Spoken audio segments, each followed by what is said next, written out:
میں انوگریٹ کرنے کے لیے نہیں، انشاءاللہ تعالیٰ میں واپس آؤں گا انوگریٹ کرنے کے لیے، لیکن میں نے ایک وزٹ رکھنا تھا، دیکھنا تھا کہ کیسے چل رہا ہے یہاں کا کام. اور ماشاءاللہ ہمارا جو ٹراما سینٹر ہے چاندکا ہاسپٹل کا، اب یہ انہوں نے کافی جو ہے ماڈرن سٹینڈرڈز کے مطابق اور انٹرنیشنل سٹینڈرڈز کے مطابق میرے خیال میں بنائے ہیں. بہت ہی اچھا لگ رہے ہیں. جب ہم آئے تھے دیکھنے تو 2018 میں پتہ چلا کہ حالت ہمارا چاندکا ہاسپٹل کا کافی خراب ہو چکا تھا، اور وہ اس لیے زیادہ تر کہ یہی ہاسپٹل ہے جس پہ نہ صرف لاڑکانہ کے لوگ آتے ہیں، کمبر شداد کوٹ کے لوگ آتے ہیں، مگر بلوچستان سے بھی لوگ آتے ہیں، جیکوباد سے بھی لوگ آتے ہیں، جنوبی پنجاب کے کچھ اضلاع سے بھی لوگ ادھر پہنچتے تھے.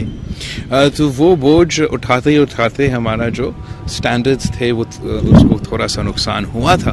لیکن میں حکومت سندھ کا، ہیلتھ ڈپارٹمنٹ کا، سی ایم سندھ کا، سب لڑکانے والے جو ہیں ہم بہت شکر گزار ہیں کہ انہوں نے نہ صرف ہمارا جو ٹراما سینٹر ہے، جو پورا ایمرجنسی فیسلٹی سروسز ہے، ان کو اپ گریڈ کیا، انٹرنیشنل سٹینڈرڈز کے مطابق لے کر آیا.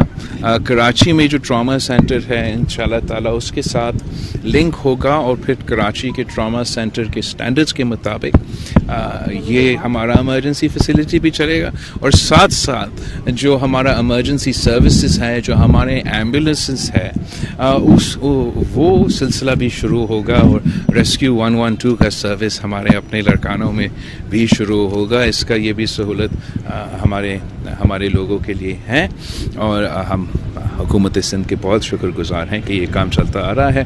اور ہم انشاءاللہ تعالیٰ سی ایم سندھ کے ساتھ اور باقی لوگوں کے ساتھ جب یہ لانچ ہوگا اگلا 1-2 ہفتے میں، تو ہم آ کے اس کو آفیشلی انوگریٹ بھی کریں گے. سر ریسکیو 1112 میں سر پنجاب میں فائر بریگیڈز بھی ہیں اور دیگر سہولیات بھی ہیں، اور لائف سیونگ کے حساب سے بھی جو ہے بہت کچھ ہے. ابھی تک یہاں پہ صرف ایمبولینسز آئی ہیں، تو کیا فائر بریگیڈز؟ اور میرے خیال میں ایسے تو بالکل نہیں ہے.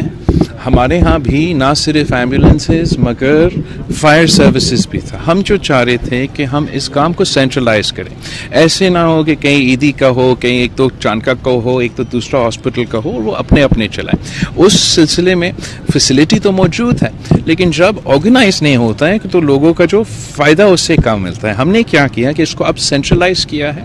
ہمارا جو ایمبولینس کا فیسلٹی ہے، جو تعداد ہے ایمبولینس اس کو بھی بڑھایا، اور ریسکیو 112 کے مطابق اب وہ نظام شروع ہو رہا ہے. اور جبکہ یہ کراچی میں تو شروع ہو چکا تھا، حکومت سندھ نے یہ کام شروع کیا کراچی میں بھی، لیکن میں چاہ رہا تھا کہ کراچی کے ساتھ ساتھ سندھ کے جو بڑے شہر ہیں، حیدرآباد، سکھر، لاڑکانہ، ان میں بھی ہم یہ فیسلٹی اپنے عوام کو پہنچائیں. تو کراچی میں شروع ہوا، لاڑکانوں میں شروع ہوا، اور انشاءاللہ تعالی NICVD کے طرز پہ کے ماڈل پہ ہم یہ جو ٹراما سینٹرز ہے کراچی میں، اسی طریقے سے ہر پہلے ڈویژنل ہیڈ کوارٹر، پھر انشاءاللہ تعالی ڈسٹرکٹ ہیڈ کوارٹرز میں ہم ان کو انٹرنیشنل سٹینڈرڈز کے مطابق، یا جو ہم نے کراچی کے سٹینڈرڈز کے مطابق اس کے مطابق وہ چلے. اور میں جانتا ہوں کہ وسائل تو کم ہیں، مشکلات بہت زیادہ ہیں،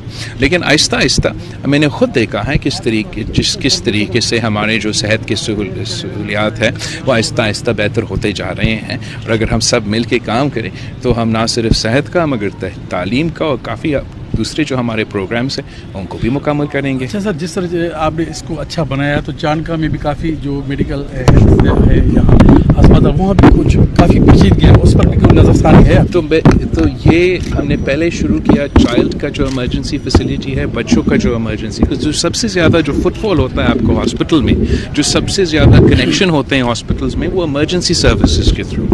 تو اس لیے کہ پورے سندھ بھر میں ہمارا جو شرائع اموات تھے عورتوں کے، بچوں کے، وہ کافی پریشان کن تھے.